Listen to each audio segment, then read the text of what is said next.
বন্দরনগরী চট্টগ্রামে তীব্র জ্বালানি তেল সংকট। জ্বালানির পর্যাপ্ত সরবরাহ না থাকায় বন্ধ হয়ে গেছে নগরীর অধিকাংশ পেট্রোল পাম্প। খোলা থাকা পাম্পগুলোতে এখন তেলের জন্য গাড়ির দীর্ঘ লাইন। বিস্তারিত জানাচ্ছেন সহকর্মী দিদারুল ইসলাম।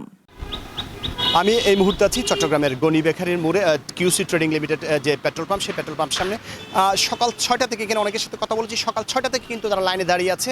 এই কিছুক্ষণ আগে তারা তেল দেওয়া শুরু করছে। যে দীর্ঘ লাইন আপনাদেরকে যদি একটু দেখাতে চাই, এই লাইন প্রায় 2 কিলোমিটার মতো এই লাইনটা আছে। চট্টগ্রামের যে কয়েকটি পেট্রোল পাম্প আছে সেই পেট্রোল পাম্পগুলোর মধ্যে কিন্তু অধিকাংশই বন্ধ।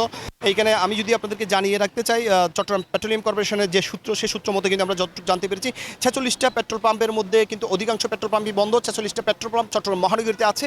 সেই পেট্রোল পাম্পগুলোর মধ্যে অধিকাংশই কিন্তু এখন বন্ধ। হাতে গোনা 2 থেকে 3টি পেট্রোল পাম্পে তেল দিচ্ছে, তাও কিন্তু দুপুর 12টার পর থেকে কিন্তু তারা তেল দেওয়া শুরু করেছে।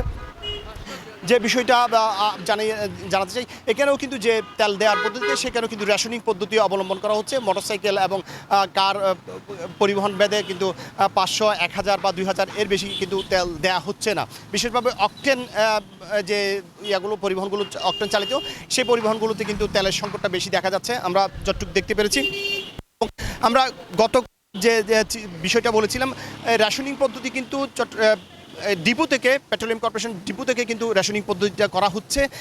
একটু যদি বলতে চাই, গত বছর 2025 সালের এই সময়ে প্রত্যেকটা পেট্রোল পাম্প যে পরিমাণ তেল তারা কিনেছিল, সেই পরিমাণ থেকে 30% কমিয়ে যে পরিমাণটা দাঁড়াচ্ছে, সেই পরিমাণেরও অর্ধেক তেল তারা কিন্তু এই একই সময়ে রেশনিং করছে বলে আমাদেরকে জানিয়েছে। এরকম একটা সূত্র আমরা খবর পেয়েছি। যে বিষয়টা আসলে বলতে চাই, এখানে যারা সবচেয়ে বেশি, গতকালও কিন্তু চট্টগ্রামে গণপরিবহনের চাপ তেমন ছিল না। আজকে গণপরিবহনের চাপ এবং যে পাবলিক পরিবহনগুলো, প্রাইভেট পরিবহনগুলো যে হারে চাপ বেড়েছে, এবং সাথে সাথে কিন্তু পেট্রোল পাম্পগুলোতে চাপ একটা লক্ষণীয় হচ্ছে। গতকাল কিন্তু আমরা এতটা দীর্ঘ লাইন দেখিনি। আজকে প্রায় 2 কিলোমিটার, এই একটা পেট্রোল পাম্পে আমরা কিন্তু দেখেছি প্রায় 2 কিলোমিটার ধরে লাইন আছে। এই যে চট্টগ্রামের এই সমস্যা উত্তরণের জন্য পেট্রোল পাম্প মালিকরা বলছে ডিপো থেকে প্রপারলি তারা তেল পাচ্ছে না, তেল পেলে তারা বন্টন করবে। এবং সরকারের পক্ষ থেকে একটা ঘোষণা আসা যে রেশনিং পদ্ধতির, সেই বিষয়টা যে স্টপ করে দিয়েছে, যে যার মতো করে তেল নিতে পারবে। সেটা যদি পুনরায় ঘোষণা দেয়, তাহলে পাবলিকের সাথে সাধারণ মানুষ যারা তেল নিতে আসে তাদের সাথে যে ভাগ বিতনটা, সেটা থেকে তারা বাঁচতে পারবে। চট্টগ্রাম থেকে এই ছিল আমার কাছে সর্বশেষ।